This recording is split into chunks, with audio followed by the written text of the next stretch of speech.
Tout pour investir. Les experts de l'IMO.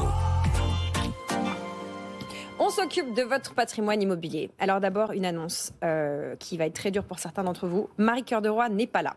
Tout va bien. Elle est dans un pays baltique, je ne sais plus lequel. Elle reviendra dès lundi avec nous. Mais c'est pas grave qu'elle ne soit pas là parce que nos experts sont tout de même là.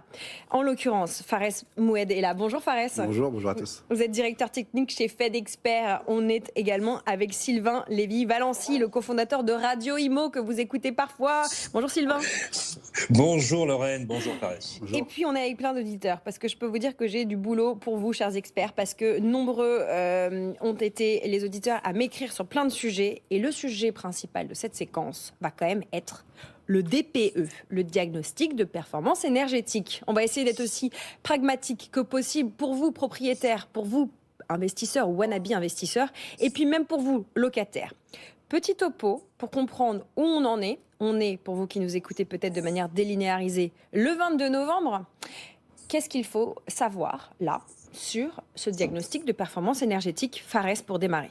Alors aujourd'hui, on a quand même une grande échéance qui arrive, c'est le 1er janvier 2025, où on a finalement le couperet qui va tomber sur l'interdiction de location des passoires au niveau du classement du DPE, donc au niveau du classement G, notamment pour les biens dits maisons individuelles ou bien appartements individuels, et aussi pour les lots de copropriété.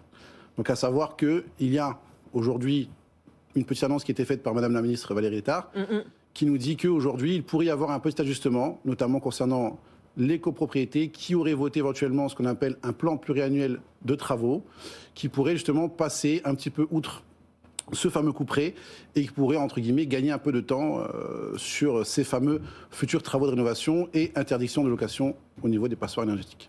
Quand on dit gagner du temps, c'est gagner quoi, Fares? Alors, aujourd'hui, voilà, un plan pluriannuel de travaux, ça, entre guillemets, oblige les personnes à faire des travaux sur 10 ans, comme son nom l'indique, le plan pluriannuel. Donc maintenant, c'est vrai que le curseur n'a pas été encore mis. Forcément, les fonctions viennent d'être prises par un peu tous les ministres aujourd'hui. Les administrations travaillent vraiment à fond sur ce système-là et elles essayent justement de déboucher sur quelque chose de cohérent. Mais aujourd'hui, on n'a pas encore d'indicateur précis. Sylvain, vous nous écoutez, Sylvain Lévy-Valency, comment vous réagissez à ce que vient de nous dire Fares? Comment on peut compléter le calendrier ou en tout cas le contexte qui nous entoure? Le contexte tout court. Ce que je peux vous dire, c'est que le contexte, il n'est pas bon du tout. Il n'est pas bon du tout, puisque, comme l'a rappelé très justement Fares, il y a 7 lettres énergétiques. Vous savez, quand on classe son bien sur le plan thermique, les lettres F et G vont être progressivement en fait retirées du marché de la location privée, et c'était prévu au 1er janvier 2025. On a cru qu'on allait avoir un report finalement du calendrier. Pour l'instant, c'est surtout pas le cas. Et la difficulté, en fait, si vous voulez, se situe à 2 niveaux. On a à la fois le logement collectif et on a le logement individuel. Il faut ça.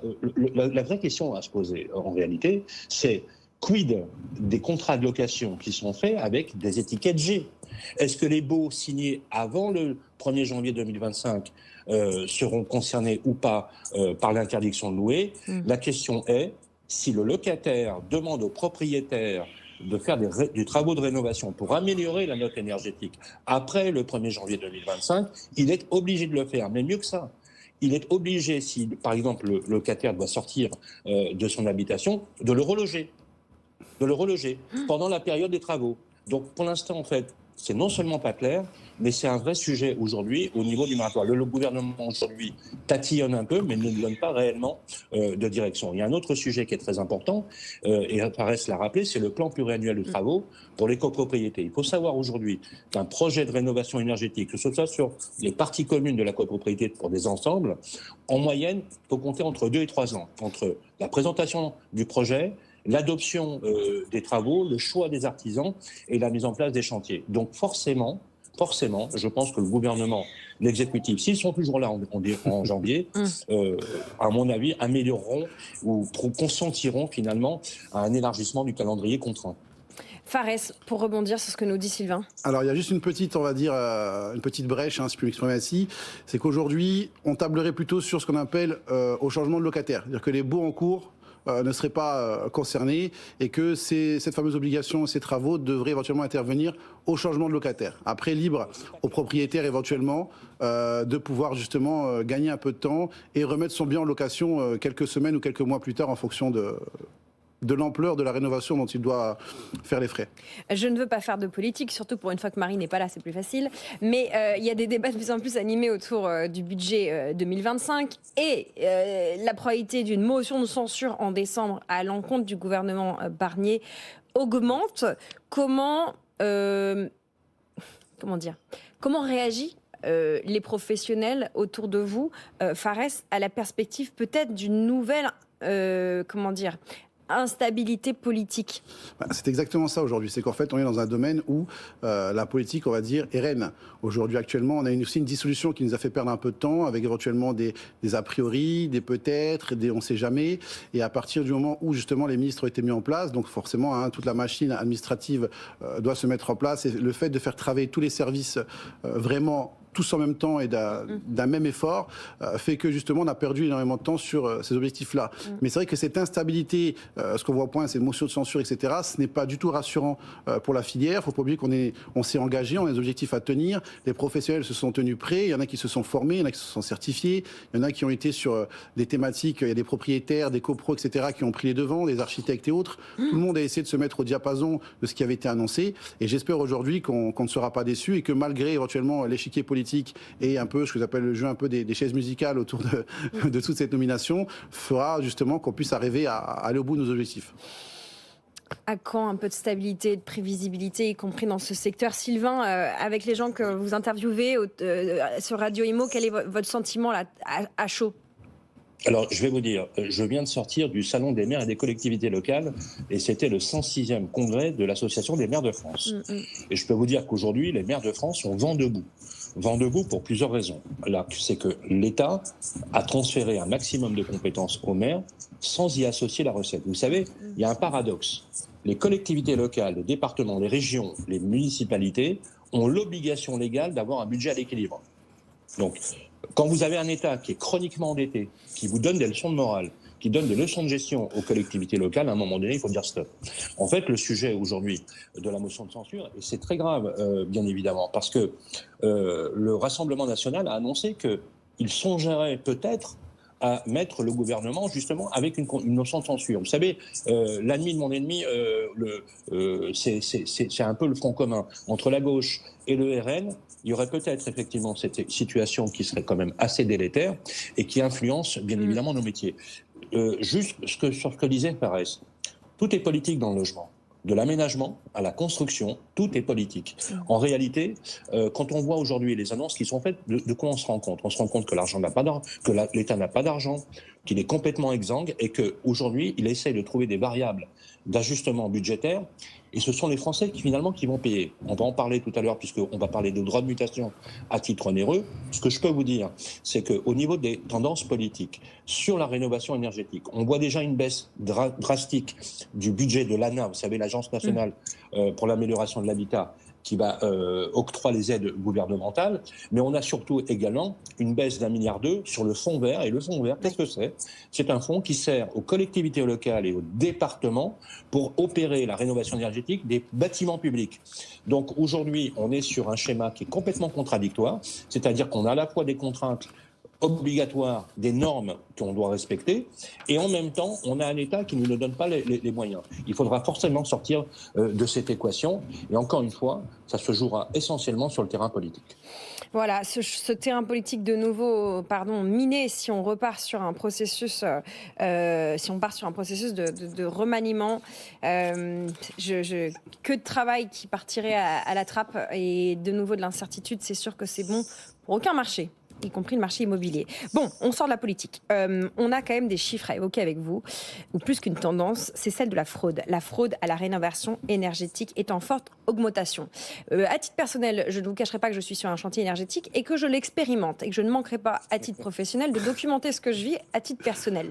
La fraude à la rénovation énergétique, elle prend quelle forme?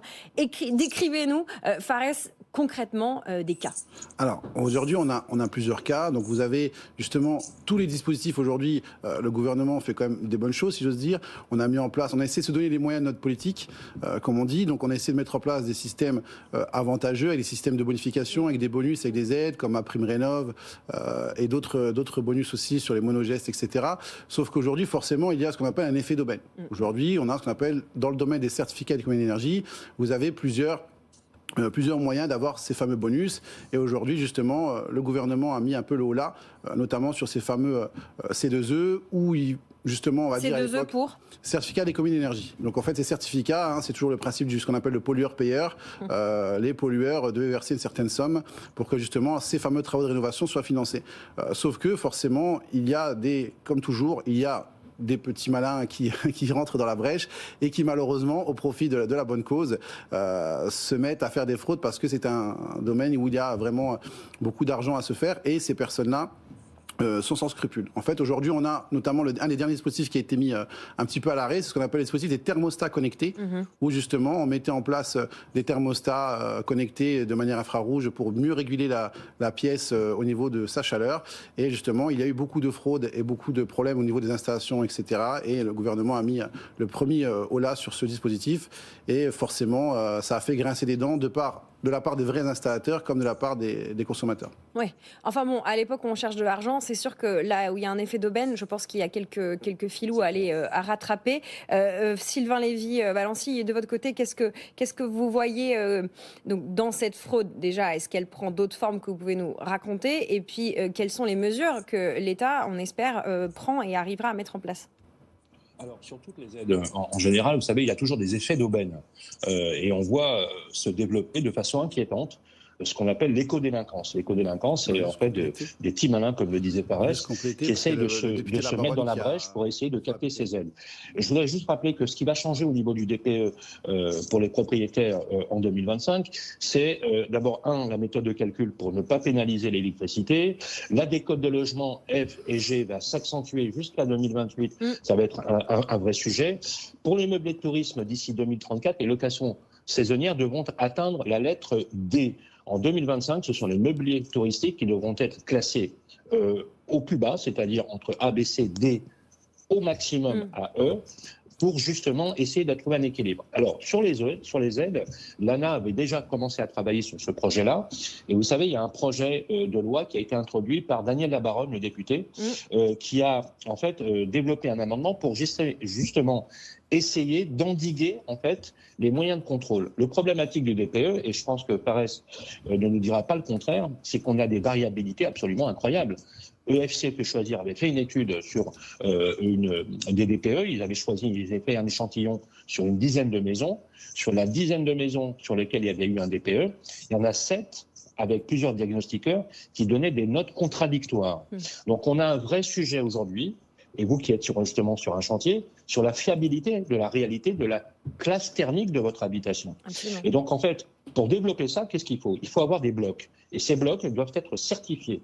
Il faut qu'on ait des process, des éléments de contrôle, notamment de la direction de la concurrence et de la consommation, de la DGCCRF par exemple, mais également des organismes comme la COFRAC par exemple, qui aujourd'hui sanctionnent en réalité des processus de bon fonctionnement. Si cette loi est adoptée, la loi Labaronne, avec son amendement, ça va permettre un contrôle qui va être standardisé.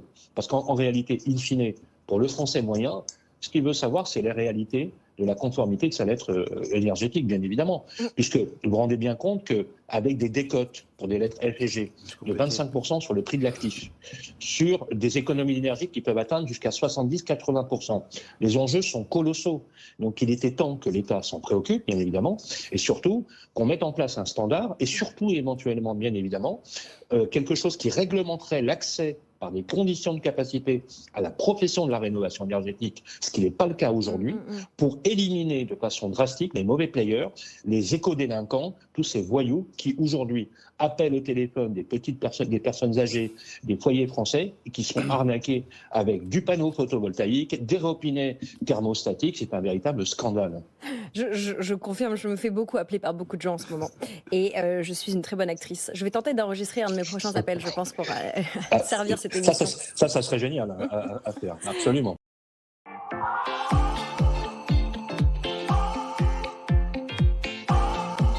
BFM Business, tout pour investir. Lorraine Goumeau. Vous êtes au cœur de l'émission qui s'occupe de vos finances personnelles tous les jours de 10h à midi en direct à la radio, à la télé, sur le web. Oui, BFM Business, c'est partout. On est aussi en podcast dans vos oreilles. Vous qui nous écoutez à un autre moment ou peut-être en dehors de France ou en France mais sur un autre fuseau horaire. On s'occupe de votre argent au programme à venir, la bourse avec Aude Kersulek. Et puis un de nos experts qui partagera une valeur qu'il suit, une valeur cotée qu'il suit attentivement ce matin. Je vous le dis, c'est Valourec. Dans quelques secondes, à 11h15 et pendant une demi-heure, mes deux experts de l'immobilier réunis pour parler du DPE, du diagnostic de performance énergétique, ce qui change pour les propriétaires en 2025. On parlera de la fraude à la rénovation énergétique qui est en forte augmentation. On va voir que l'État français prend les devants, et tant mieux parce que c'est notre argent quand même. Et puis, on aura une discussion sur la location en région. Notre auditeur, Christian, qu'on salue, me dispute par email parce qu'il trouve qu'on parle en permanence de la location à Paris. Difficulté aussi en région. On le sait, on va parler de sa situation. Il a loué des appartements en Saône-et-Loire en très bon état, mais classés DPE D et E qui ne trouvent pas preneur. On va réfléchir à cette crise du logement qui touche les propriétaires qui n'arrivent pas à louer, non pas par manque forcément de demande, mais aussi parce que beaucoup de charges et beaucoup de taxes foncières. Puis on finira l'émission évidemment avec un point crypto comme tous les vendredis. Amaury Tonquédec qui n'est pas encore parti à l'étranger malgré son portefeuille crypto qui grossit. Il va nous faire un petit topo sur la semaine crypto. Et puis le Bitcoin, vous savez, qui avance doucement mais sûrement vers les 100 000 $, qui traite actuellement autour de 98 742 000 $. Au programme, il y a vous êtes nombreux à nous adresser vos questions, à nous écouter. Vous pouvez continuer à nous écrire pour vos questions, mais aussi pour vos coups de gueule ou vos suggestions de sujets. Vous m'écrivez sur LinkedIn ou Instagram en message personnel ou bien à l'adresse directe @bfmbusiness.fr. Notre équipe vous lit. On part faire le point sur le CAC 40 avec Aude Kersulek. On est passé en dessous des 7200 points, Aude. Oui, les choses ont changé depuis qu'on s'est parlé il y a une heure. C'était à ce moment-là qu'on basculait dans le rouge. On est maintenant en baisse de 0,2%. Les marchés européens qui sont d'ailleurs globalement en baisse. La volatilité qui a remonté. On est au-dessus de 17 points. Et les futurs américains qui sont aussi retournés dans le rouge. Et on est aussi l'euro-dollar qui a cassé les 1,04 $. On est à 1,0387 en ce moment, c'est un plus bas depuis 2 ans. Alors qu'est-ce qui s'est passé ce matin? On a la publication des PMI. Alors celui de la France pour les services a surpris négativement à la baisse. Il était à 45 au lieu de 49 attendu. Celui de la zone euro est également passé en zone de contraction. Je parle toujours du PMI service alors que ce n'était pas attendu. Un 49 contre 51 attendu. Une bien mauvaise nouvelle pour l'économie européenne et ça a fait flancher la petite confiance des investisseurs, l'espoir de rebond qu'on avait entrepris depuis hier et ce matin. On a notamment le secteur bancaire qui est à la baisse, BNP Paribas, Société Générale, Crédit Agricole qui perdent entre 2 et 3%, même pour BNP. Les rendements obligataires sont à la baisse, il faut le dire. Le taux 10 ans français par exemple passé à 3,03%, le taux 10 ans allemand 2,24%. Et puis dans les valeurs qui pèsent, il y a aussi Thales. Et là, vous l'avez entendu pendant le journal, c'est parce que le gendarme britannique a ouvert une enquête anticorruption contre Thales. Thales qui perd maintenant 6,6%, 142 €. On l'avait vu en hausse cette semaine au moment du regain de tension entre l'Ukraine et la Russie. Et bien aujourd'hui, elle est largement pénalisée. Donc Thales, moins 6%. Et puis ce regain de tension géopolitique, il se voit en revanche sur le pétrole puisqu'on est passé au-dessus des 74,40 $ pour le Brent. Voilà, on a peu d'actualités entreprises aujourd'hui. C'est très macroéconomique. Les PMI seront publiés du côté des États-Unis cette fois cet après-midi. Donc à surveiller aussi s'ils peuvent avoir un impact sur les marchés là-bas. Donc en attendant, ça continue de monter encore sur la volatilité et le marché perd maintenant 0,3%. Et puis un œil sur le Bitcoin qui s'est approché ce matin des 100 000, mais il est repassé, ça y est, sous les 99 000. On n'y est pas encore. Y sera-t-on, comme dirait Jean-Marc Daniel. Merci beaucoup, Aude Kersulek, pour ce point marché. Je vous précise évidemment que l'émission qui vous fait vivre les marchés en direct et puis l'ouverture à Wall Street, c'est BFM Bourse tous les jours dès 15h30. À suivre, une valeur pour votre portefeuille. Tout pour investir. La valeur du jour. Lourde responsabilité pour vous, Mickaël Landreau, aujourd'hui. Bonjour, Mickaël. Bonjour tout le monde, bonjour Lorraine. Vous êtes trader sur compte propre avec nous le vendredi pour zoomer sur une entreprise qui vous occupe. Et ce matin, c'est Vallourec. Expliquez-nous en 3 points. Oui, en fait, donc Vallourec, un des leaders au niveau mondial des tubes en acier, son soudure et de solutions tubulaires, majoritairement pour les marchés de l'énergie et de l'industrie, en fait est revenu sur le devant de la scène, surtout depuis la mise en place du plan de transformation appelé New Vallourec en 2022. En effet, en fait, Vallourec avait obtenu l'ouverture d'une procédure de sauvegarde, il ne faut pas l'oublier, le 4 février 2021. Et les résultats de Vallourec pour l'exercice 2023 ont été les meilleurs du groupe en fait depuis 15 ans, avec un EBITDA à 1196 milliards d'euros. Au deuxième trimestre 2024, le groupe a par ailleurs réduit sa dette de plus de 1,1 milliard d'euros par rapport au point haut atteint au troisième trimestre 2022. Et au 15 novembre, le RBE, donc le résultat brut d'exploitation, ressort à 168 millions. Donc il est quand même en baisse de 24%, mais avec une marge encore de 19% et une très forte génération de trésorerie globale d'à peu près 130 millions. La dette nette est ramenée à 240 millions d'euros, ce qui correspond au 8e trimestre consécutif de désendettement, en baisse de 124 millions d'euros par rapport au T2 2024. Donc résultat, une sortie du plan de sauvegarde en octobre 2024. Vallourec a un objectif de dette nette à 0 d'ici fin 2025. Est-ce que ça sera atteignable? J'ai quand même quelques doutes, mais bon, on verra. Une diversification dans les énergies nouvelles, type hydrogène, capture de CO2. Bon, là encore, j'ai quelques doutes, mais surtout, ce qui m'intéresse, c'est la reprise du dividende et du versement de dividendes. Donc 80 à 100% du flux de trésorerie à partir du trait 3 2024, dixit son PDG Philippe Guillemot. Le graphe, quant à lui, monte par escalier avec très souvent des retracements importants. Encore une fois, Lorraine, je n'achète pas n'importe où. Donc j'attends encore une cassure des plus hauts, soit 18,20 ou pour les plus réactifs, 17,30, avec un stop sur la même zone en clôture jour. Ou sinon se replie vers à peu près 15 euros avec un stop sous 14,70. À l'heure actuelle, et depuis plusieurs semaines, en fait, il faut comprendre que je partage des valeurs qui, même si les graphes et les résultats sont intéressants, les niveaux que je donne sont importants et doivent être respectés sous peine de sanctions. Toutes ces valeurs sont à suivre et si le plan initial est invalidé, c'est pas grave. On prend sa perte et on établit un nouveau plan. Ce seront les premières valeurs en fait à rebondir si le marché remonte.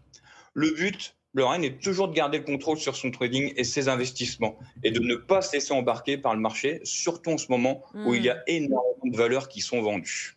Voilà, vos conseils de trading et puis, vous l'avez dit, surtout d'investissement à suivre le vendredi. Merci beaucoup, Mickaël Landreau, trader sur compte propre et gérant du salon MTT, avec nous sur Vallourec ce matin, qui traite autour des 16,64 euros. Il est 11h14 sur BFM Business et il est l'heure de parler immobilier. On a parlé macro, on a parlé Chine, on a parlé Japon. On a parlé de Nvidia, on a parlé du possible remaniement. Maintenant, on s'intéresse à votre patrimoine immobilier. À tout de suite. Tout pour investir. Les experts de l'IMO. On s'occupe de votre patrimoine immobilier. Alors d'abord, une annonce qui va être très dure pour certains d'entre vous. Marie Cœur de Roy n'est pas là. Tout va bien. Elle est dans un pays baltique, je ne sais plus lequel. Elle reviendra dès lundi avec nous, mais c'est pas grave qu'elle ne soit pas là parce que nos experts sont tout de même là. En l'occurrence, Fares Moued est là. Bonjour Fares. Bonjour à tous. Vous êtes directeur technique chez Fed Expert. On est également avec Sylvain Lévy-Valency, le cofondateur de Radio Imo que vous écoutez parfois. Bonjour Sylvain. Bonjour Lorraine, bonjour Fares.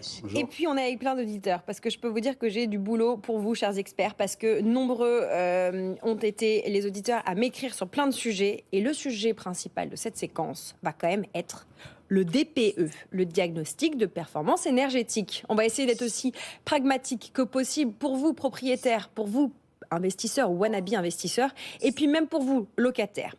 Petit topo pour comprendre où on en est. On est, pour vous qui nous écoutez peut-être de manière délinéarisée, le 22 novembre. Qu'est-ce qu'il faut savoir là ? sur ce diagnostic de performance énergétique Fares pour démarrer? Alors aujourd'hui, on a quand même une grande échéance qui arrive, c'est le 1er janvier 2025, où on a finalement le couperet qui va tomber sur l'interdiction de location des passoires au niveau du classement du DPE, donc au niveau du classement G, notamment pour les biens dits maisons individuelles ou bien appartements individuels, et aussi pour les lots de copropriété.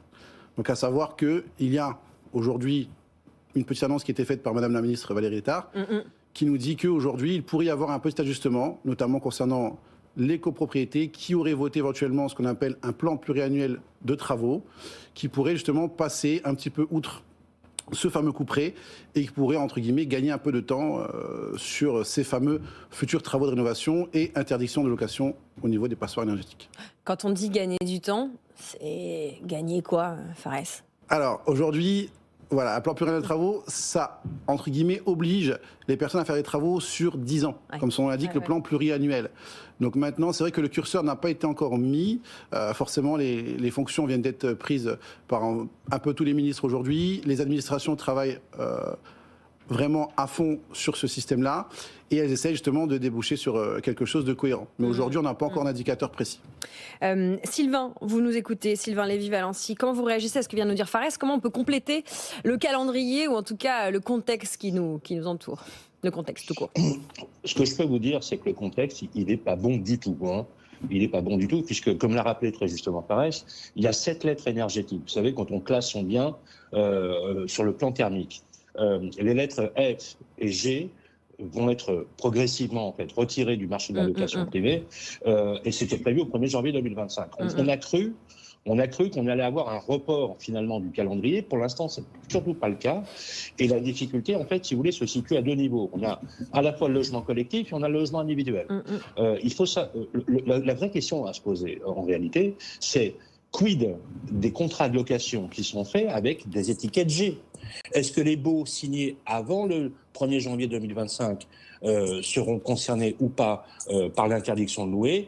La question est, si le locataire demande au propriétaire de faire des travaux de rénovation pour améliorer la note énergétique après le 1er janvier 2025, il est obligé de le faire. Mais mieux que ça, il est obligé, si par exemple le locataire doit sortir de son habitation, de le reloger pendant la période des travaux. Donc pour l'instant, en fait, c'est non seulement pas clair, mais c'est un vrai sujet aujourd'hui au niveau du moratoire. Le gouvernement aujourd'hui tatillonne un peu, mais ne donne pas réellement de direction. Il y a un autre sujet qui est très important, et Fares l'a rappelé, c'est le plan pluriannuel de travaux pour les copropriétés. Il faut savoir aujourd'hui qu'un projet de rénovation énergétique, que ce soit sur les parties communes de la copropriété pour des ensembles, en moyenne, il faut compter entre 2 et 3 ans, entre la présentation du projet, l'adoption des travaux, le choix des artisans et la mise en place des chantiers. Donc forcément, je pense que le gouvernement, l'exécutif, s'ils sont toujours là en janvier, à mon avis, amélioreront ou consentiront finalement à un élargissement du calendrier contraint. Fares, pour rebondir sur ce que nous dit Sylvain. Alors il y a juste une petite, on va dire, une petite brèche, si je puis m'exprimer ainsi, c'est qu'aujourd'hui, on tablerait plutôt sur ce qu'on appelle au changement de locataire. C'est-à-dire que les baux en cours ne seraient pas concernés et que cette fameuse obligation, ces travaux devraient éventuellement intervenir au changement de locataire. Après, libre aux propriétaires éventuellement de pouvoir justement gagner un peu de temps et remettre son bien en location quelques semaines ou quelques mois plus tard en fonction de l'ampleur de la rénovation dont il doit faire les frais. Je ne veux pas faire de politique, surtout pour une fois que Marie n'est pas là, c'est plus facile. Mais il y a des débats de plus en plus animés autour du budget 2025 et la probabilité d'une motion de censure en décembre à l'encontre du gouvernement Barnier augmente. Comment réagit les professionnels autour de vous, Fares, à la perspective peut-être d'une nouvelle instabilité politique? C'est exactement ça aujourd'hui. C'est qu'en fait, on est dans un domaine où la politique, on va dire, est reine. Aujourd'hui, actuellement, on a aussi une dissolution qui nous a fait perdre un peu de temps, avec éventuellement des a priori, des peut-être, des on ne sait jamais. Et à partir du moment où, justement, les ministres ont été mis en place, donc forcément, toute la machine administrative doit se mettre en place. Et le fait de faire travailler tous les services vraiment tous en même temps et d'un même effort, fait que justement on a perdu énormément de temps sur ces objectifs-là. Mais c'est vrai que cette instabilité, ce qu'on voit au point, ces motions de censure, etc., ce n'est pas du tout rassurant pour la filière. Il ne faut pas oublier qu'on s'est engagé, on a des objectifs à tenir, les professionnels se sont tenus prêts, il y en a qui se sont formés, il y en a qui se sont certifiés, il y en a qui ont été sur des thématiques, il y a des propriétaires, des copros, etc., qui ont pris les devants, des architectes et autres. Tout le monde a essayé de se mettre au diapason de ce qui avait été annoncé, et j'espère aujourd'hui qu'on ne sera pas déçus et que malgré éventuellement l'échiquier politique et un peu ce que j'appelle le jeu un peu des chaises musicales autour de toute cette nomination, fera justement qu'on puisse arriver à aller au bout de nos objectifs. À quand un peu de stabilité, de prévisibilité, y compris dans ce secteur? Sylvain, avec les gens que vous interviewez sur Radio Imo, quel est votre sentiment là, à chaud? Alors, je vais vous dire, je viens de sortir du Salon des maires et des collectivités locales et c'était le 106e congrès de l'Association des maires de France. Et je peux vous dire qu'aujourd'hui, les maires de France sont vent debout. Vent debout pour plusieurs raisons. Là, c'est que l'État a transféré un maximum de compétences aux maires sans y associer la recette. Vous savez, il y a un paradoxe. Les collectivités locales, les départements, les régions, les municipalités ont l'obligation légale d'avoir un budget à l'équilibre. Donc, quand vous avez un État qui est chroniquement endetté, qui vous donne des leçons de morale, qui donne des leçons de gestion aux collectivités locales, à un moment donné, il faut dire stop. En fait, le sujet aujourd'hui de la motion de censure, et c'est très grave, bien évidemment, parce que le Rassemblement national a annoncé qu'il songerait peut-être à mettre le gouvernement justement avec une notion de censure. Vous savez, l'ennemi de mon ennemi, c'est un peu le front commun. Entre la gauche et le RN, il y aurait peut-être effectivement cette situation qui serait quand même assez délétère et qui influence bien évidemment nos métiers. Juste sur ce que disait Paresse, tout est politique dans le logement. De l'aménagement à la construction, tout est politique. En réalité, quand on voit aujourd'hui les annonces qui sont faites, de quoi on se rend compte? On se rend compte que l'argent n'a pas d'argent, que l'État n'a pas d'argent, qu'il est complètement exsangue et qu'aujourd'hui, il essaie de trouver des variables d'ajustement budgétaire. Et ce sont les Français qui finalement qui vont payer. On va en parler tout à l'heure puisqu'on va parler de droits de mutation à titre onéreux. Ce que je peux vous dire, c'est qu'au niveau des tendances politiques sur la rénovation énergétique, on voit déjà une baisse drastique du budget de l'ANA, vous savez, l'Agence nationale pour l'amélioration de l'habitat, qui va octroie les aides gouvernementales, mais on a surtout également une baisse d'1,2 milliard sur le fonds vert. Et le fonds vert, qu'est-ce que c'est? C'est un fonds qui sert aux collectivités locales et aux départements pour opérer la rénovation énergétique des bâtiments publics. Donc aujourd'hui, on est sur un schéma qui est complètement contradictoire, c'est-à-dire qu'on a à la fois des contraintes obligatoires, des normes qu'on doit respecter, et en même temps, on a un État qui ne nous donne pas les moyens. Il faudra forcément sortir de cette équation, et encore une fois, ça se jouera essentiellement sur le terrain politique. Voilà, ce terrain politique de nouveau, miné si on repart sur un processus, de remaniement. Que de travail qui partirait à la trappe et de nouveau de l'incertitude, c'est sûr que c'est bon pour aucun marché, y compris le marché immobilier. Bon, on sort de la politique. On a quand même des chiffres à évoquer avec vous, ou plus qu'une tendance, c'est celle de la fraude. La fraude à la rénovation énergétique est en forte augmentation. À titre personnel, je ne vous cacherai pas que je suis sur un chantier énergétique et que je l'expérimente et que je ne manquerai pas, à titre professionnel, de documenter ce que je vis à titre personnel. La fraude à la rénovation énergétique, elle prend quelle forme? Décrivez-nous, Fares, concrètement des cas. Alors, aujourd'hui, on a plusieurs cas. Donc, vous avez justement tous les dispositifs. Aujourd'hui, le gouvernement fait quand même des bonnes choses, si j'ose dire. On a mis en place, on a essayé de se donner les moyens de notre politique, comme on dit. Donc, on a essayé de mettre en place des systèmes avantageux, avec des systèmes de bonification, avec des bonus, avec des aides, comme MaPrimeRénov', et d'autres bonus aussi sur les monogestes, etc. Sauf qu'aujourd'hui, forcément, il y a ce qu'on appelle un effet d'aubaine. Aujourd'hui, on a ce qu'on appelle, dans le domaine des certificats d'économie d'énergie, vous avez plusieurs moyens d'avoir ces fameux bonus. Et aujourd'hui, justement, le gouvernement a mis un peu le haut là, notamment sur ces fameux C2E, où justement, on va dire à l'époque, pour certificat d'économie d'énergie. Donc en fait, ces certificats, c'est toujours le principe de ce qu'on appelle le pollueur-payeur. Les pollueurs devaient verser une certaine somme pour que justement ces fameux travaux de rénovation soient financés. Sauf que forcément, comme toujours, il y a des petits malins qui rentrent dans la brèche et qui malheureusement, au profit de la bonne cause, se mettent à faire des fraudes parce que c'est un domaine où il y a vraiment beaucoup d'argent à se faire, et ces personnes-là sans scrupule. En fait, aujourd'hui, on a notamment un des derniers dispositifs qui a été mis un petit peu à l'arrêt, c'est ce qu'on appelle les dispositifs des thermostats connectés, où justement on mettait en place des thermostats connectés de manière infrarouge pour mieux réguler la pièce au niveau de sa chaleur. Et justement, il y a eu beaucoup de fraudes et beaucoup de problèmes au niveau des installations, etc. Et le gouvernement a mis le premier holà sur ce dispositif. Et forcément, ça a fait grincer des dents de la part des vrais installateurs comme de la part des consommateurs. Oui. Enfin bon, à l'époque où on cherche de l'argent, c'est sûr que là où il y a un effet d'aubaine, je pense qu'il y a quelques filous à rattraper. Sylvain Lévy-Valency, de votre côté, qu'est-ce que vous voyez donc dans cette fraude déjà? Est-ce qu'elle prend d'autres formes que vous pouvez nous raconter? Et puis, quelles sont les mesures que l'État, on espère, prend et arrivera à mettre en place? Alors, sur toutes les aides, en général, vous savez, il y a toujours des effets d'aubaine. Et on voit se développer de façon inquiétante ce qu'on appelle l'éco-délinquance. L'éco-délinquance, c'est en fait des petits malins, comme le disait Paresse, qui essayent de se mettre dans la brèche pour essayer de capter ces aides. Je voudrais juste rappeler que ce qui va changer au niveau du DPE pour les propriétaires en 2025, c'est d'abord, la méthode de calcul pour ne pas pénaliser l'électricité. La décote de logement F et G va s'accentuer jusqu'à 2028. Ça va être un vrai sujet. Pour les meublés de tourisme, d'ici 2034, les locations saisonnières devront atteindre la lettre D. En 2025, ce sont les meublés touristiques qui devront être classés au plus bas, c'est-à-dire entre A, B, C, D, au maximum à E, pour justement essayer de trouver un équilibre. Alors, sur les aides, l'ANA avait déjà commencé à travailler sur ce projet-là.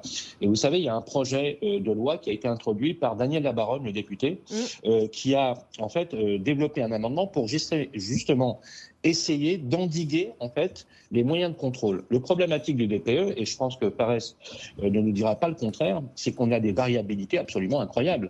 EFC peut choisir avait fait une étude sur des DPE. Ils avaient fait un échantillon sur une dizaine de maisons. Sur la dizaine de maisons sur lesquelles il y avait eu un DPE, il y en a 7 avec plusieurs diagnostiqueurs qui donnaient des notes contradictoires. Donc on a un vrai sujet aujourd'hui, et vous qui êtes justement sur un chantier, sur la fiabilité de la réalité de la classe thermique de votre habitation. Absolument. Et donc en fait, pour développer ça, qu'est-ce qu'il faut ? Il faut avoir des blocs. Et ces blocs doivent être certifiés. Il faut qu'on ait des process, des éléments de contrôle, notamment de la direction de la concurrence et de la consommation de la DGCCRF, par exemple, mais également des organismes comme la COFRAC, par exemple, qui aujourd'hui sanctionnent en réalité des processus de bon fonctionnement. Si cette loi est adoptée, la loi Labaronne, avec son amendement, ça va permettre un contrôle qui va être standardisé. Parce qu'en réalité, in fine, pour le français moyen, ce qu'il veut savoir, c'est les réalités de la conformité de sa lettre énergétique, bien évidemment. Puisque vous vous rendez bien compte qu'avec des décotes pour des lettres F et G de 25% sur le prix de l'actif, sur des économies d'énergie qui peuvent atteindre jusqu'à 70-80%, les enjeux sont colossaux.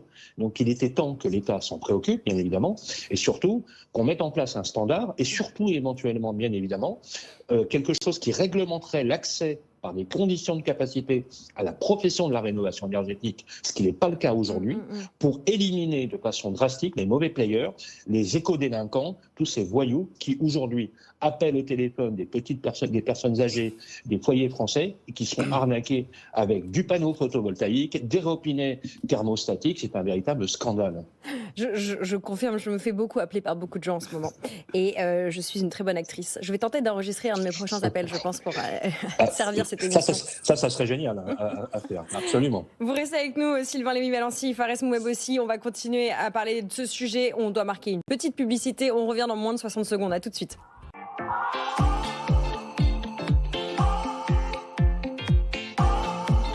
BFM Business, tout pour investir. Lorraine Goumeau. On s'occupe de vos finances personnelles, on s'occupe de votre patrimoine immobilier ou de votre wannabe patrimoine immobilier. Si vous réfléchissez à investir ou à acheter en ce moment, on s'occupe de vous avec Sylvain Lévy-Valency, qui est cofondateur de Radio Imo à distance. Bonjour, rebonjour Sylvain. Bonjour à tous, Et merci. avec Fares Moued, directeur technique de Fed Expert. Fares, Bonjour juste avant la pub, on parlait des différentes formes que prend la fraude à la rénovation. On était en train de toucher un mot du projet de loi du député Daniel Labaronne. Vous voulez compléter ce que nous disait Sylvain?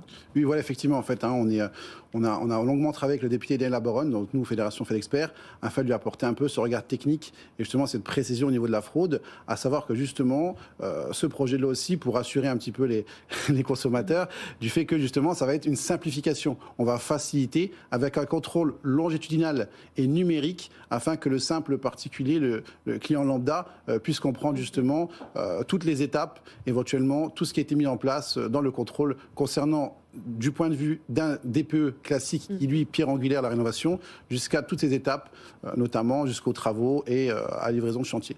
Sylvain, qu'est-ce qu'on peut dire pour rassurer nos auditeurs?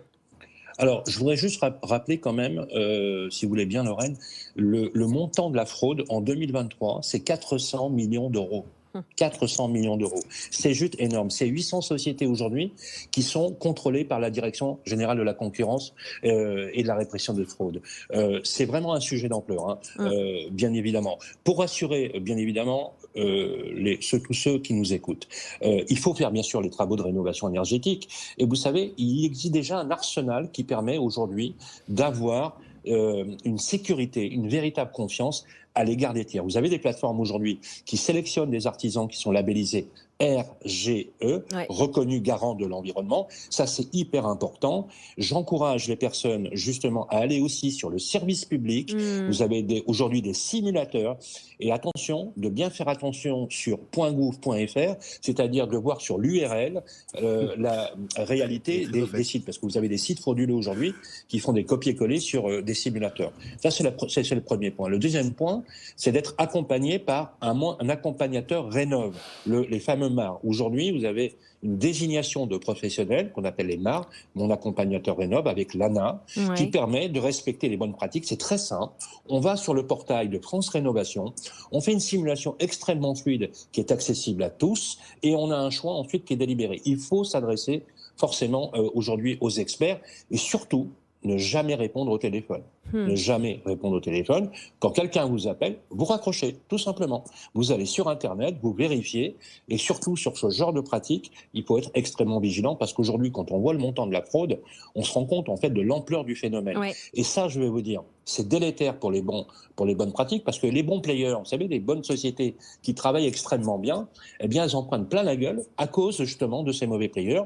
Résultat, on a une défiance des clients, des consommateurs, qui retardent leur projet de rénovation énergétique, parce que je peux vous dire qu'aujourd'hui, trouver un artisan, plombier, électricien, pour installer des panneaux photovoltaïques, pour installer une pompe à chaleur, par exemple, c'est la croix et la bannière. Donc, il faut faire confiance à ceux qui font ce qu'on appelle l'assistance à la maîtrise d'ouvrage, les AMO, aujourd'hui. Et il y a des sociétés qui sont labellisées et qui sont là pour répondre aux besoins.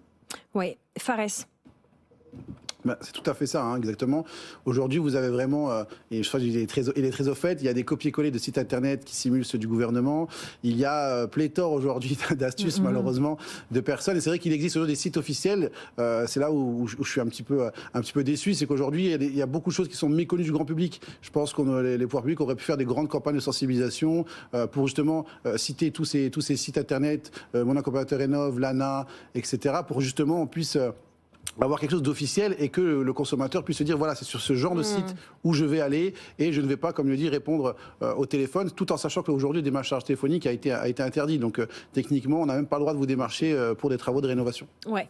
Les sites frauduleux, ça peut se faire à une lettre près ou à un .fr qui n'est pas un .fr. Il faut vraiment prendre le temps de regarder l'adresse du site web que vous visitez. C'est vraiment la démarche la plus basique. Alors évidemment, peut-être pour les plus digitaux d'entre vous qui nous écoutez, ça vous semble évident, mais ça se joue vraiment à quelques lettres. Et vous l'avez cité, Fares, beaucoup de sites frauduleux renvoient vers des comparateurs ou vers d'autres éléments sur Internet qui sont tout à fait officiels et tout à fait corrects. Donc l'illusion peut être tout à fait complète. Après, il y a le sujet aussi de... Moi, je connais des gens qui, en ce moment, choisissent de ne pas rentrer dans la procédure MAR parce qu'en fait, ils connaissent un bon ouvrier ou on leur a donné le contact d'un bon architecte qui parce que parfois c'est plus rapide, ça évite de rentrer dans un processus de fraude et en fait quelque part, parfois financièrement on s'y retrouve. De ne pas passer par les artisans référencés, ça va plus vite, parfois c'est moins cher et puis c'est sûr que rien ne vaut finalement une recommandation de son réseau. Je parle même pas de moi, mais quand j'en serai à ce niveau-là, je ne manquerai pas de vous sonder tous les experts pour savoir, savoir que faire. Cette fraude, voilà, c'est un sujet. Il est là, on essaye, nous, de rendre public autant que possible ce qui fonctionne et que l'État français met en place. Le site de l'ANA, il est bien. Mon accompagnateur Rénov, ça reste une plateforme où vous pouvez trouver plein d'infos. Il faut évangéliser ces dispositifs. Et puis, il faut quand même être conscient que, comme à chaque fois qu'il y a une subvention, il y a un effet d'aubaine dont nous sommes doublement victimes. Nous, quand on fait des travaux, et nous, en tant que citoyens, parce que c'est notre argent. Et puis, il y a un champ d'action quand même. Le député Labaronne, qui est quelqu'un de très au fait de ces dossiers et qui est très investi dans la lutte contre la fraude, dont je remercie le travail d'ailleurs. C'est pour ça qu'on a justement voulu travailler avec M. Labaronne, parce que c'est quelqu'un qui est très à l'écoute et qui a envie de faire bouger les choses. Et justement, c'est à ce moment-là aussi que l'État prend les choses en main. Voilà. On est en train de faire quelque chose, on ne reste pas passif et on essaye de mettre les choses au point. C'est toute une base de données. Sylvain, on ne vous a pas entendu avec la distance. Recommencez. Oui, justement, pour compléter ce que dit Pérez, c'est très important. Le député Daniel Labaronne propose la mise en place d'un fichier central qui va regrouper tous les diagnostiqueurs immobiliers. Et donc, ceux qui feront partie, il faut vraiment promouvoir cette idée d'une base de données nationale, justement pour pouvoir l'accompagner. Je voudrais juste rebondir très rapidement sur ce que vous avez dit pour les travaux. Vous avez raison, Lorraine. Les labels RGE aujourd'hui se délabellisent. Pourquoi ? Parce que c'est lourd à gérer et les petits artisans, 85% des artisans aujourd'hui ont moins de 10 salariés. Oui. Ça veut dire que ce sont les TPE qui n'ont pas le temps de répondre aux fourches codines aujourd'hui de la nomenclature, des aspects normatifs et de la réglementation. Et on a tous dans notre réseau quelqu'un qui pourrait éventuellement faire les travaux. J'encourage quand même, pour des raisons de responsabilité décennale, de dommage-ouvrage aujourd'hui sur les travaux, bien évidemment, de passer par des professionnels labellisés. Il faut relancer un vaste champ de confiance pour dire aux entreprises que justement, on peut effectivement aller vers cet élément-là. Il y a un deuxième point, c'est les plateformes aujourd'hui qui permettent aujourd'hui d'accompagner des petits artisans en leur facilitant le travail de la normalisation et de la réglementation pour justement atteindre les objectifs de la rénovation énergétique.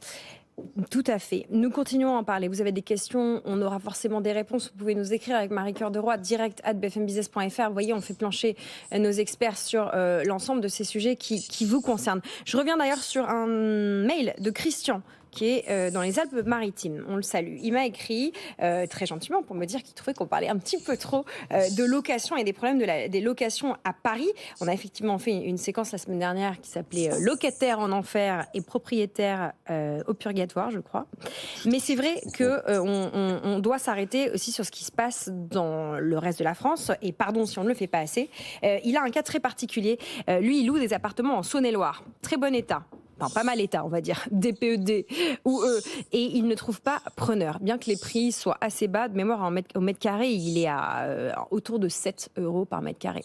C'est une crise du logement pour les propriétaires qui ne trouvent pas de locataires, mais qui aussi, eux, ont des charges, au-delà de la taxe foncière, l'ensemble des charges qui ne cessent d'augmenter. Et on sait la place de la rénovation énergétique nécessaire dans ces charges. Qu'est-ce que vous constatez, Sylvain, avec les différentes personnes qui passent à votre micro ? Est-ce que cette situation de propriétaires pris à la gorge face à un manque de demande et en même temps cette responsabilité de tenir en état ses appartements ou son appartement ou son studio, qu'est-ce qu'on peut dire d'un point de vue un peu macroéconomique de ce phénomène ? Alors, ce que je peux dire, c'est pas forcément une bonne nouvelle pour Christian. C'est que le marché est régulé, en fait, si vous voulez, entre l'offre et la demande sur les marchés locatifs. De quoi on se rend compte ? Vraisemblablement, votre auditeur, il est dans une zone, ce qu'on appelle détendue, c'est-à-dire sur lequel le flux de la demande locative ne permet pas de ce qu'on appelle, c'est un terme un peu technique pour les professionnels, avoir une profondeur de marché. C'est-à-dire que c'est quoi une profondeur de marché ? C'est simple, c'est un taux de rentabilité par rapport à l'acquisition.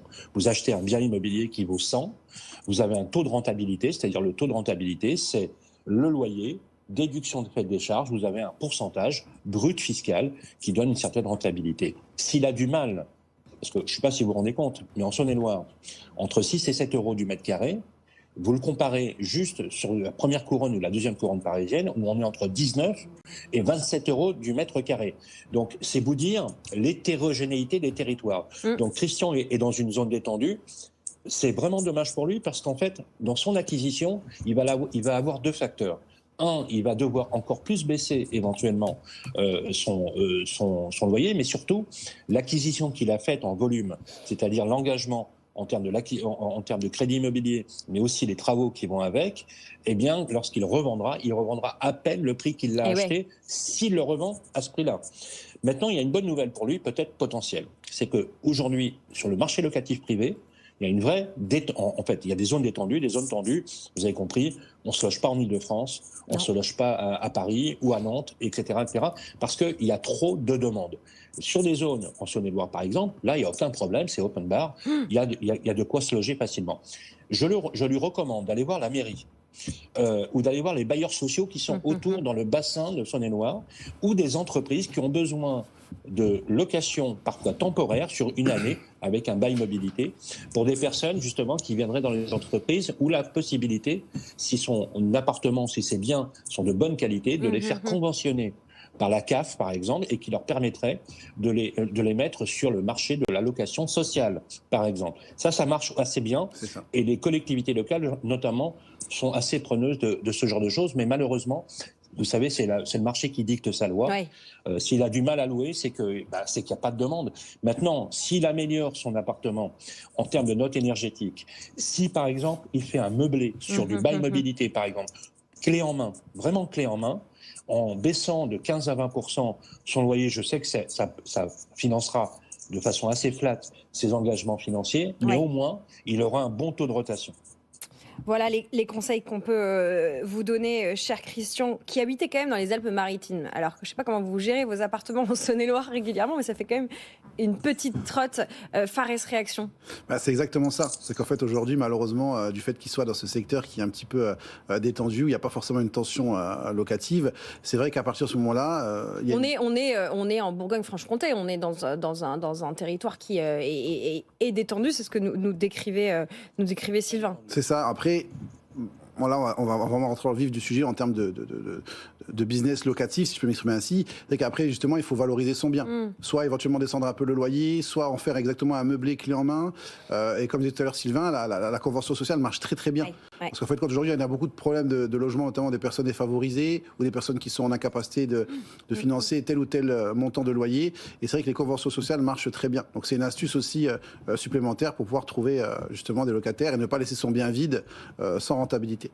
Voilà ce qu'on peut dire. Merci beaucoup à tous les deux pour ce tour d'horizon de l'immobilier. Sylvain Lévy-Valency, cofondateur de Radio Imo, autre endroit où s'informer sur les sujets logement et immobilier. Merci Fares Moued pour cette première avec nous, directeur technique de Fed Expert. J'espère qu'on vous a apporté des éléments de réflexion sur ce DPE, la fraude à la rénovation. On a parlé du projet de loi Daniel Labaronne et puis voilà un petit peu de témoignages concrètement sur ces difficultés à se loger et à louer quand on est propriétaire partout sur notre territoire. Je vous renvoie à notre site web BFM Imo où vous pouvez retrouver les articles de toute notre équipe, y compris, vous savez, de Marine Cardo qui vient de temps en temps passer une tête dans l'émission. Elle nous parlait il y a quelques semaines de de showroom privé, showroomprivé.com, qui organise des ventes. Elle nous parlait notamment de 300 appartements neufs à vendre et un studio à gagner sur le site Showroom Privé. Au-delà, évidemment, de l'effet d'annonce, voilà, on voit cette crise du logement neuf qui continue à toucher les promoteurs et ces innovations, peut-être cette nouvelle manière de consommer l'immobilier avec ces ventes flash ou ces ventes digitales. C'est intéressant. On est même sur un système de tombola. Enfin, voilà, c'est intéressant. Article à retrouver sur notre site, entre autres articles de tout l'ensemble de notre équipe BFM Business. Vous restez avec nous. On est obligé de finir la semaine sur un sujet crypto. Le Bitcoin n'a pas encore touché les 100 000 $. Va-t-il monter aussi haut ? Nous n'avons pas de boule de cristal, mais on a Amaury de Tonquédec pour décrypter quelques éléments macroéconomiques qui concernent le Bitcoin et les cryptos. Dans quelques secondes, à tout de suite. Tout pour investir. Investir autrement. Et il n'est pas parti, il ne m'a pas encore abandonné parce qu'il est tellement riche. Amaury Tonquédec est toujours là. Bonjour Amaury. Bonjour Lorraine, bonjour à tous. Notre journaliste crypto, qu'il décrypte au quotidien et depuis longtemps cet univers avant qu'il soit dans la hype totale. Le Bitcoin avance tranquillement vers les 100 000 $. Il ne l'a pas encore atteint. Pour vous qui nous suivez régulièrement, sachez que Amaury et Jean-Marc Daniel ont un pari qui se soldera par un dîner dans un restaurant étoilé. Si le Bitcoin dépasse les 100 000, payé par l'un ou par l'autre, je vous laisse imaginer qui paye dans quel sens. En attendant, le monde crypto avance au-delà de votre pari et une des figures bloquantes, d'après l'administration Trump de l'univers crypto, Gary Gensler, le patron de la SEC, va partir. Ça y est, c'est officiel. Oui, il a annoncé sa démission hier dans un communiqué de la SEC. Il en a aussi fait part sur son compte X. Bon, pourquoi c'est une bonne nouvelle, entre guillemets, pour l'écosystème crypto? C'est que Gary Gensler, donc c'était le président de la SEC, bon, ça l'est toujours à l'instant où on se parle, mais ça ne le sera plus en janvier dernier. On le voit, Lorraine, derrière vous, pour ceux qui nous suivent à la télévision. C'est pas la photo la plus valorisante pour lui. Oh, ça va. Bon, lui, il y a eu un petit Bitcoin à côté de lui, voilà. Mais non, effectivement, non, c'était une personnalité quand même assez spéciale parce qu'en fait, il a été professeur de blockchain pendant plusieurs années. Et après, bon, il a été du coup président de la SEC. Mais en fait, ce qu'on lui a pas mal. Professeur de blockchain. Il a enseigné la blockchain. Donc c'est un univers qu'il connaît bien. Mais en fait, ce que certaines personnes lui ont reproché aux États-Unis, c'est en fait de manquer de pas être assez impartial face au business des cryptos. C'est qu'en fait, il a une sorte de croisade un petit peu anti-crypto, presque personnelle, qu'on a du mal à expliquer. Même une entreprise américaine comme Coinbase, qui depuis, qui est entrée en bourse, etc. Il a même intenté des actions contre Coinbase à l'époque. Il y a eu des affaires par rapport au fameux XRP. Il a affirmé XRP, c'est une blockchain crypto qui est en rapport avec les banques. Enfin, là, on va pas s'étendre sur le sujet, mais en tout cas, il a créé une sorte de croisade anti-crypto.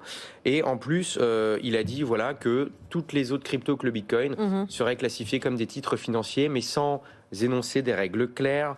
Certains l'accusent tout simplement, en gros, d'avoir outrepassé son rôle de régulateur et d'avoir fait tout simplement de n'avoir pas été assez objectif. Il y a donc pas mal d'entreprises aux États-Unis qui ont quitté le sol américain. Bon, certaines pour nous qui sont venues en France, d'autres qui sont allées en Asie. Donc clairement, pour le développement business crypto aux États-Unis, ça a été assez compliqué. Et le fait que Donald Trump avait annoncé qu'il le virerait, entre guillemets, je le cite, Day One. Bon, c'est une promesse qui commence à être tenue. Voilà, Gary Gensler démissionne. Et en tout cas, c'est de bon augure pour l'écosystème crypto en général américain et donc mondial, parce que clairement, ce ne sera pas possible d'avoir quelqu'un de plus anti-crypto que lui à la tête de la SEC. Et même, on aurait peut-être même quelqu'un de crypto-friendly. Donc, ça pourrait clairement être un terreau très très fertile pour l'industrie crypto aux États-Unis et toutes les régulations. Et on pourrait même avoir encore plus d'ETF.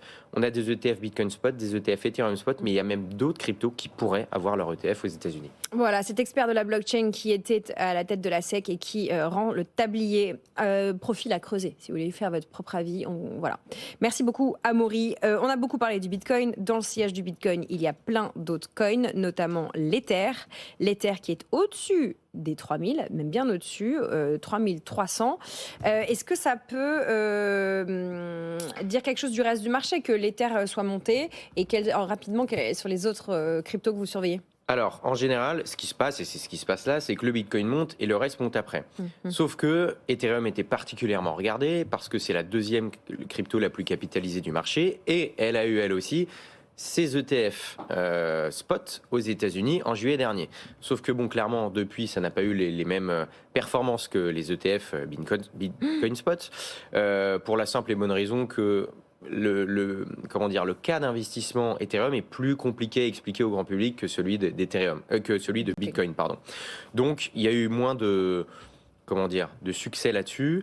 Mais c'est surtout qu'en fait, Ethereum, là, s'est fait un petit peu dépasser juste en termes de hype par d'autres blockchains, notamment Solana, qui a tout simplement bénéficier d'un peu cet essor, cette hype des mêmes coins qui se traitent beaucoup sur cette blockchain-là. Maintenant, sur le long terme, Ethereum a traversé plein de tempêtes. C'est très solide techniquement. C'est clairement là que devrait se passer une bonne partie de la DeFi de demain. La finance décentralisée. Voilà. Et en fait, Ethereum, sa force, c'est que c'est pas juste une hype. Il y a vraiment une technologie qui est forte derrière. Il y a des ETF dessus. Donc, Ce n'est pas un conseiller en investissement, mais clairement, il y a un avenir quand même assez radieux pour Ethereum qui devrait se profiler, en tout cas sur le long terme. Bon, je reformule comme Amaury me l'explique parfois hors antenne. En gros, si vous vous intéressez à la finance décentralisée et au Web3, Ether, c'est intéressant. Clairement. Voilà. Oui, j'écoute bien vos explications. D'ailleurs, je salue Gilles qui nous écoute et qui nous suit régulièrement. Il m'a écrit sur LinkedIn pour vous dire, Amaury, qu'il avait enquêté et qu'il a trouvé où on pouvait acheter un ETF Bitcoin Trust de iShares en Europe. On peut le trouver sur la banque suisse U, est-ce que je prononce correctement, YUH, qui appartient à Swissquote. Voilà. Il m'a dit de vous dire ça. Bah, intéressant. Regardez aussi pour vous, chers auditeurs. Merci pour l'info. BFM Crypto, le club, c'est du lundi au vendredi avec vous, Amaury, à retrouver dès 15h en direct et bien sûr au quotidien aussi et en fil rouge dans Tout pour investir. Tout pour investir, c'est fini pour aujourd'hui, mais nous serons là la semaine prochaine, dès lundi. On parlera psychologie de l'investisseur lundi et puis on parlera aussi trésorerie d'entreprise. Et puis Sandra Gandouin va prendre les manettes. Hello Sandra. Bonjour Lorraine. Sandra. On va y arriver. C'est vendredi. Sandra Gandouin. Vous prenez les manettes de la libre antenne dans quelques secondes. Quel est le sujet? Mais vous l'avez dit, c'est la libre antenne de l'entreprise, celle des patrons, celle des salariés, celle des indépendants pour toutes les questions qui concernent l'entreprise, l'emploi, le boulot. Par exemple, notre question du jour, est-ce que vous envisagez d'arrêter vos recrutements pour les prochains mois? Le contexte économique est un peu inquiétant, on attend un peu. Donc, dites-nous ce que vous en pensez. Comment remplacer ma directrice juridique qui part en congé mat? On va aussi parler de médiation, d'entreprise en difficulté. Vous nous écrivez, l'adresse vous la connaissez, avec vous @bfmbusiness.fr. On vous répond jusqu'à 13h avec nos 4 experts. Les experts de l'argent, c'est votre argent, tous les vendredis soirs en direct et puis vous le savez en podcast avec Marc Fiorentino. Je vous donne le programme en exclusivité de l'émission exceptionnelle de ce soir. Faut-il craindre une guerre commerciale avec l'arrivée de Donald Trump? Comment l'Allemagne peut-elle se relever? Et enfin, quel impact la politique de Trump va-t-elle avoir sur l'inflation? Marc Fiorentino et ses experts à retrouver dès ce soir. Je vous dis également que nous avons une nouvelle newsletter avec un de nos chers confrères, Benahouda Abdelnaïm, éditorialiste international, à retrouver tous les jeudis. Ça s'appelle L'envers du globe. C'est sa lecture, tout à fait décentrée sur l'actualité du monde. Vous connaissez l'expertise et la prose de Benahouda. Maintenant, vous pouvez le lire. Vous pouvez vous abonner. Il y a un petit QR code qui s'affiche à l'écran. Sinon, pour vous qui avez besoin de le rechercher, est-ce qu'on aura encore le droit de dire googler? J'en profite. Vous pouvez googler Benahouda Abdelnaïm, L'envers du globe, la newsletter nouvelle de BFM Business. Très bon week-end et un grand merci à toute l'équipe pour cette belle semaine. Tout pour investir sur BFM Business.